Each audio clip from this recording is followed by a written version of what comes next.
Return change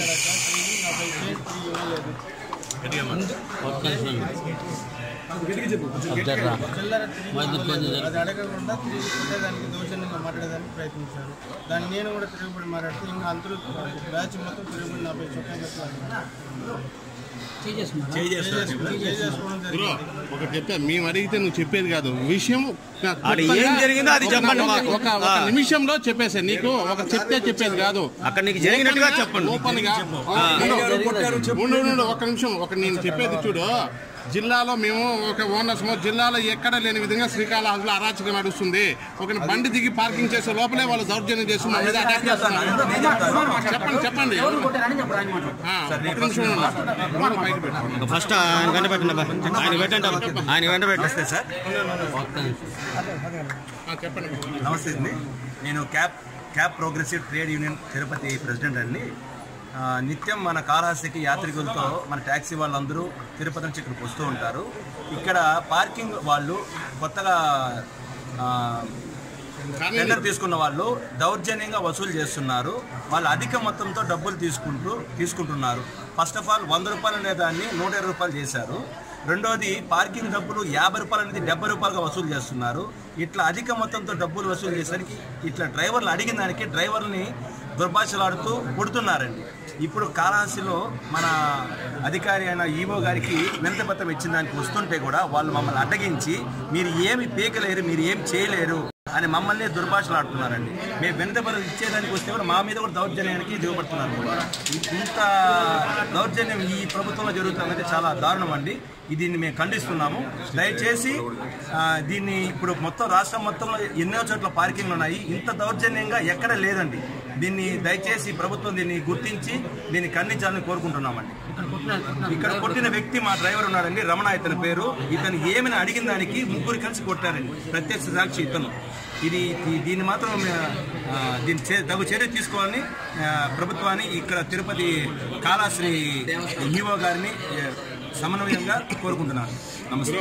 నువ్వేం చెప్తామంటే మీరు చెప్తున్నారు ఇక్కడ వాళ్ళు ఇంకా మేము కాళహస్తికి రావాలా వద్దా అని చెప్పేసి మేము అధికారులు మొరబెట్టుకుంటున్నాము అని చెప్పి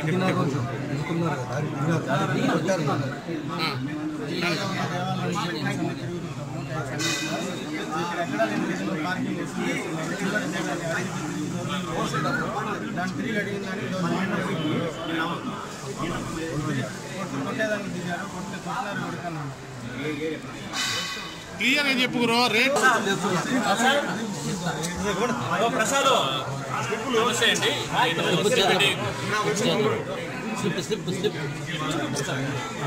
నమస్కారం అండి. దీనిపైన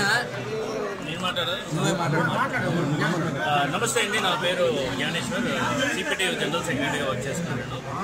ఈ కాళహస్తిలోని ఇవాళ మార్నింగ్ కూడా మేము వచ్చినప్పుడు మామూలుగా జస్ట్ అంటే ఈ పార్కింగ్ విషయమే మాట్లాడడానికి వచ్చినప్పుడు మాకు అనుకోకుండా ఒక సెకండ్ జరిగింది. మన బ్రిడ్జ్ ఎంట్రన్స్ దగ్గర అతను నేరుగా వచ్చి పార్కింగ్ స్లిప్ ఇచ్చి చేతిలో పెట్టి లోకల్ బండికి అయితే ఎంత, బయట బండికి అయితే ఎంత అని అన్నారు.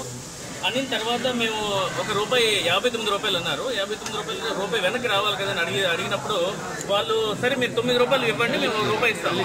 మనకి సుమారు 500 నుంచి 600 బండ్లు వస్తున్నప్పుడు రోజుకి మనం ₹500 చిల్లర మనం తీసుకున్నట్టయితే ₹1 ఇచ్చేవచ్చు కదా. ₹9 మనం అదే పనిగా కస్టమర్ పెట్టుకుని ఉన్నాం. మనం ట్యాక్సీ వెహికల్స్ అన్నప్పుడు కస్టమర్ల దగ్గర చిల్లర ఉంటుందని మనం ఎక్స్పెక్ట్ చేయం. రోజుకి 500 బండ్లు అంటే మరి మిస్ అవుతూనే ఉంది. ఇది కాకుండా మనకి జిఎస్టీ ఒకటి మనకి పెరిగిపోవడం వల్ల అది కూడా భారమే పడుతుంది. మనం మాట్లాడే 500-600 రూపాయల బాడిగలకి ఇందులోనే ₹100 పార్కింగ్ అయిపోతే ఇంకా డ్రైవర్కి ఏమి ఇస్తారు, మరి ఓనర్లు ఏం తీసుకుంటారు. సో దయచేసి మన కార్యనిర్వాహక అధికారి ఒకసారి ఆలోచించి దీని మీద. అంతేకాకుండా మన టెండర్ ఎవరైతే మీరు సబ్జెక్ట్ మాట్లాడండి. ఇంకొకటి సార్, జిఎస్టీ ప్రతి దేవాలయంలోని ఎక్కడ అనేది లేదు, కానీ మన కాళహస్తిలో మాత్రం జిఎస్టీ అనేది ఉంది సార్. దీని గురించి మాకు ప్రత్యేకమైన అవగాహన కూడా మాకు సరిగ్గా లేదు. 70 నుంచి 80 అని రాశారు, ఇందులో 70-80 కూడా మాకు తెలియదు. సో దయచేసి దీని గురించి కొంచెం క్లారిటీ కావాల్సిందిగా నేను ప్రజానికి అన్ని కోరుతున్నాను. అందరికీ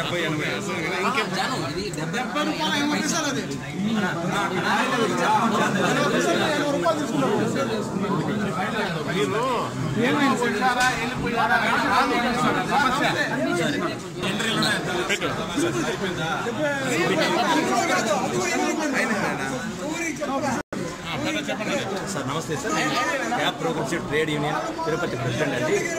ఈ మన చిత్తూరు జిల్లాలో అనేక దేవాలయాలు ఉన్నాయి. ఎక్కడ కూడా GST, CGST అని ఎక్కడ వసూలు చేయడం లేదు. First of all. రెండోది ఇక్కడ గుడిలోకి